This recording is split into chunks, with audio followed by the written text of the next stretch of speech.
What's up guys, AJ here, and in this video I'm going to be talking about how to get your first deal as a real estate agent.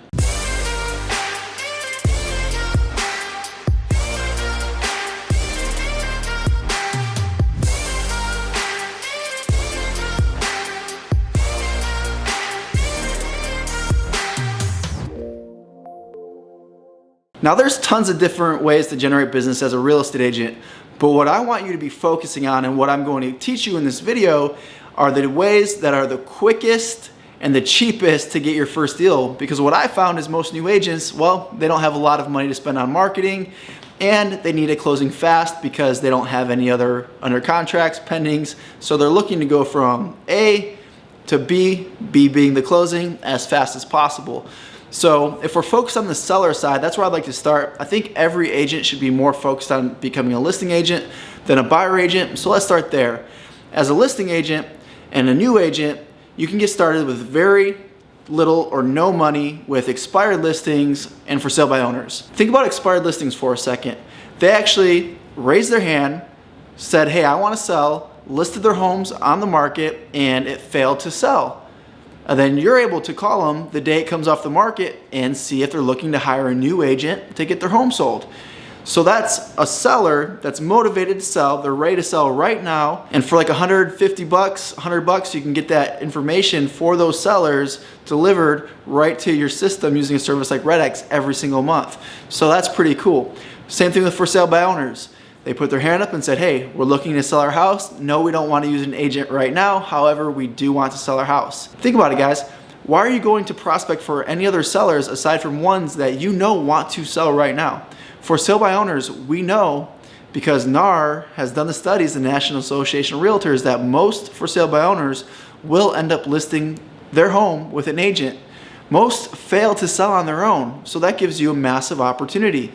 So these are people who are ready to sell. They have some motivation and they're pretty cheap to prospect to. You could do it for free. You could find the numbers yourself for sale by owners. Same with expireds. However, I recommend using a service like RedX, Vulcan 7, Mojo, something like that in order to make those calls because it's going to be much quicker and efficient when you're using a service to get you all that data and also using a dialer system. So those are two ways on the seller side. And I love those two as the primary focus because that's how you build a strong foundation for your business, is by focusing on listings. Now let's talk about the buyer side. What you could do is hold open houses for other agents. Now with this, I would invest in getting your own signs. I would buy 20, 25 signs, keep them pretty simple, easy to read, cheap. You should be able to get them for like 10 bucks a piece, so you're spending a couple $100 on signs. And when you hold the open house, you want to put up 20 to 25 signs at all the major intersections and getting that prospect all the way to the house so they don't get lost, because most of your traffic will come from Zillow, realtor.com, Craigslist, Facebook, signs. Signs is right up there with Zillow and realtor.com. Like Zillow and realtor.com, make sure the agent you're holding it open for actually early in the week turns on the option where there's an open house that weekend so buyers can see it throughout the week and plan to be there. But other than that, your signs are actually what's going to get them there. So signs are crucial, and you want them branded to you because there's no point to be branding it to the agent that you're doing it for.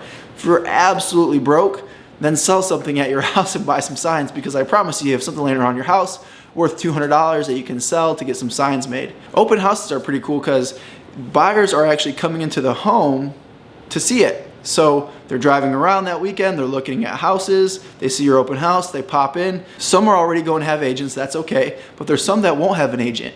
You need to be using the right scripts and doing the right things at the open house to convert them into a client. However, you're going to get some good, solid leads using open houses. If you think about the prospect coming into an open house, what are they doing? They're actually driving to the open house, they're getting out of their car, they're going in the home. Most people, they don't really necessarily want to meet with an agent, so they're kind of getting over that hurdle because they know they're going to be confronted with an agent and have to talk to an agent. So there's all these different hurdles stopping them from going to the open house. So if they got over all those hurdles, they're probably a pretty serious buyer at that point. Of course, there's a very small demographic of people that just like to go out on Sundays because they don't really have anything else to do and they just like to look at houses. You know, you can call those tire kickers, whatever. Those people are great. Bring them on to build a relationship with them. But for people to actually go through all that hassle of going to the open house, a lot of time they're very serious buyers. And it's important that they're serious buyers and that they're actually willing to go through those hurdles to get there, because what that shows us is they're farther along in the buying cycle. So they're kind of gone through the due diligence process. They might be pre-approved. They've probably seen some other homes already, maybe with other agents, but they're not yet signed with an agent. That's why they're out still on their own. So you know they're closer to buying a house versus, say, internet leads. And we'll talk about that in another video, the different types of internet leads. So far we got expired listings, for sale by owners, open houses, and the last one, and I'm going to lump these together, is Zillow and realtor.com. Now this is a pretty expensive way to get leads. However, the leads are good quality versus, like, say, a Facebook ad or Google ad. Again, think about what that lead is considering when you get their data, when you get their phone number and email. A Facebook lead, they're scrolling Facebook, see a pretty house, click it to see more pictures, they got to put in their info.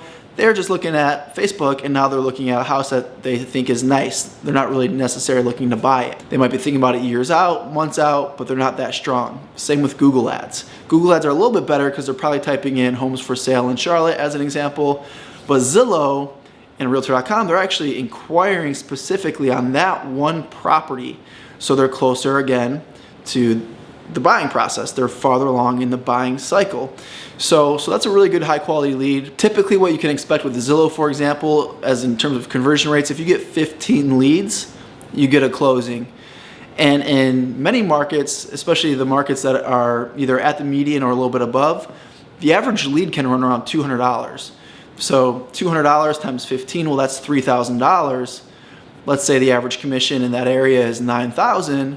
$9,000 subtract $3,000, what you paid towards your Zillow leads, you're left with $6,000. So you're only netting the $6,000, and we're not considering commission splits with your brokerage in this formula, but you can see $9,000 subtract 3, you're left with 6. Whereas if you've done an open house, expired, or FSBO, there's not a lot of marketing expense that goes into it. So realtor.com and Zillow are going to be more expensive, but you're going to get leads where the buyer's like ready right now, just like open houses and just like expires and for sale by owners. So those are really the main sources where a seller and a buyer is ready to do something. There's a lot of other sources, but typically they're much earlier in the process, so it's going to take more time nurturing that lead, following up with them. It could be months or years. I mean, I've closed deals where I was following up for multiple years before they ended up doing anything. So as a new agent, you want to be thinking about the quickest and the cheapest way to get to a closing, and those are the sources that I just discussed. If you have more questions around that, please post them in the comments.